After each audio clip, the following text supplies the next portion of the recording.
Assalamualaikum warahmatullahi wabarakatuh. Hari ini kita akan membahas mengenai disgrafia pada anak kesulitan belajar. Disgrafia adalah anak dengan kesulitan dalam menulis yang tidak sesuai dengan usia atau tingkat kecerdasan seseorang. Ini dapat mempengaruhi kemampuan untuk menulis huruf dengan benar, menjaga jarak antara huruf, dan menulis dengan kecepatan dan kelancaran yang diperlukan untuk komunikasi yang tertulis dan efektif.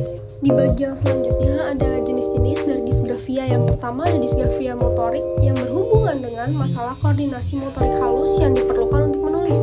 Yang kedua ada disgrafia leksikal atau yang berhubungan dengan kesulitan dalam mengingat dan menulis kata-kata yang benar. Dan yang terakhir ada disgrafia spasial, ditandai dengan masalah dalam menjaga tata letak tulisan yang konsisten di halaman, seperti jarak antar huruf dan kata. Ada penyebab dan faktor resiko. Yang pertama itu ada neurologis.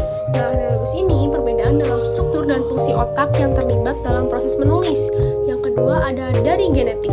Riwayat keluarga dengan gangguan belajar dapat meningkatkan resiko disgrafia. Yang terakhir ada lingkungan.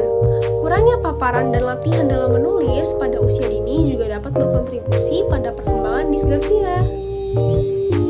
Bagian selanjutnya ini ada diagnosa dan penilaian. Diagnosa disgrafia biasanya melibatkan penilaian menyeluruh oleh profesional kesehatan atau pendidikan, termasuk psikolog, ahli terapi okupasi, dan spesialis pendidikan. Penilaian tersebut mencakup tes standar yang mengukur keterampilan motorik halus, kemampuan menulis, dan evaluasi kognitif umum pada anak. Nah, apa aja sih solusi dan penanganannya?